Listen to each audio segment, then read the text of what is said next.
মধ্যপ্রাচ্যের যুদ্ধের কারণে বিশ্বজুড়ে তেলের দাম বাড়লেও সোনার দামে দেখা যাচ্ছে এক ভিন্ন চিত্র। কারণ বিশ্ববাজারে সোনার দাম কমতে শুরু করেছে। এরই প্রভাবে টানা ৬ দফায় সোনার দাম বাড়ার পর ৪ মার্চ বুধবার সকালে সোনার দাম কমিয়েছে বাংলাদেশ জুয়েলার্স অ্যাসোসিয়েশন বাজুস, যা আজ সকাল ১০টা থেকে কার্যকর করা হয়েছে। আজ থেকে দেশে ২২ ক্যারেটের প্রতি ভরি সোনার দাম ভরিতে ৯,২১৪ টাকা কমে ২,৬৮,২১৪ টাকায় বিক্রি হচ্ছে। গতকাল যা ছিল ২,৭৭,৪২৪ টাকা। মধ্যপ্রাচ্যে ইরানকে ঘিরে যুদ্ধ পরিস্থিতি তীব্র হলেও আন্তর্জাতিক বাজারে সোনার দাম অপ্রত্যাশিতভাবে কমেছে। স্যান্ডেলিনা সো, রূপচর্চায় আভিজাত্য। সাম্প্রতিক লেনদেনে স্বর্ণের দাম প্রায় ৪% এবং রূপার দাম প্রায় ১২% পর্যন্ত নেমে এসেছে।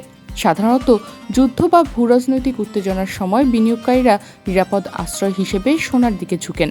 তবে এবার পরিস্থিতি ভিন্ন। ইরান যুদ্ধের প্রভাবে তেল ও গ্যাসের দাম বেড়ে যাওয়ায় বিশ্ববাজারে মূল্যস্ফীতির আশঙ্কা জোরালো হয়েছে। এর ফলে মার্কিন ট্রেজারি বন্ডের আয় বেড়েছে এবং মার্কিন ডলার এক মাসের উচ্চতায় পৌঁছেছে। ডলার শক্তিশালী হওয়ায় ডলার নির্ভর সোনা ও রূপা আন্তর্জাতিক ক্রেতাদের জন্য বেশি ব্যয়বহুল হয়ে পড়েছে। পাশাপাশি বন্ডের আয় বাড়ায় সুদবিহীন সম্পদ হিসেবে সোনা ধরে রাখার আকর্ষণও কমেছে। নতুন মূল্য অনুযায়ী ৪ মার্চ বুধবার সকাল থেকে দেশের বাজারে ২২ ক্যারেটের প্রতি ভরি সোনার দাম ৯,২১৪ টাকা কমে নতুন দাম নির্ধারণ করা হয়েছে ২,৬৮,২১৪ টাকা। ২১ ক্যারেটের প্রতি ভরি সোনা ৮,৭৪৮ টাকা কমে ২,৫৬,০২৫ টাকা নির্ধারণ করা হয়েছে। এছাড়া ১৮ ক্যারেটের প্রতি ভরি সোনায় ৭,৫২৩ টাকা কমিয়ে নতুন দাম ২,১৯,৪৫৮ টাকা নির্ধারণ করা হয়েছে। আর সনাতন পদ্ধতির প্রতি ভরি সোনায় ৬,৫৯০ টাকা কমিয়ে নতুন দাম নির্ধারণ করা হয়েছে ১,৭৯,১৫৯ টাকা।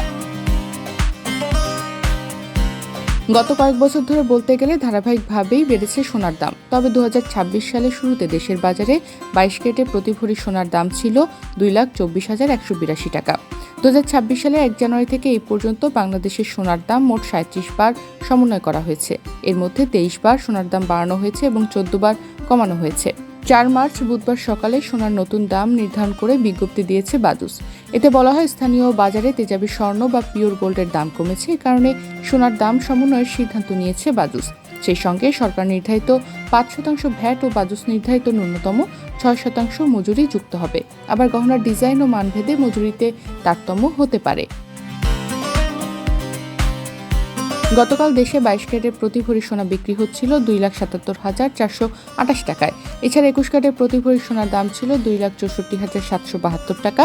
১৮ ক্যারেটের প্রতি ভরি সোনার দাম ছিল ২,২৬,৯৮১ টাকা। আর সনাতন পদ্ধতির প্রতি ভরি সোনার দাম ছিল ১,৮৫,৭৪৯ টাকা।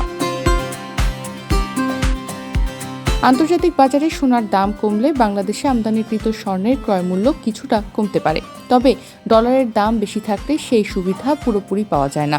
ডলার শক্তিশালী হলে আমদানি ব্যয় বাড়ে এবং দেশীয় বাজারে সোনার দাম ততটা কমে না। অন্যদিকে তেলের দাম বাড়লে আমদানি খরচ ও মুদ্রাস্ফীতি বাড়তে পারে, যা সামগ্রিক অর্থনীতিতে চাপ সৃষ্টি করে।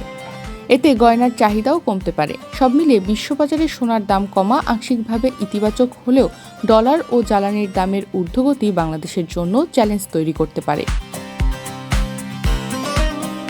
তনিমা রহমান, বাংলাদেশ প্রতিদিন।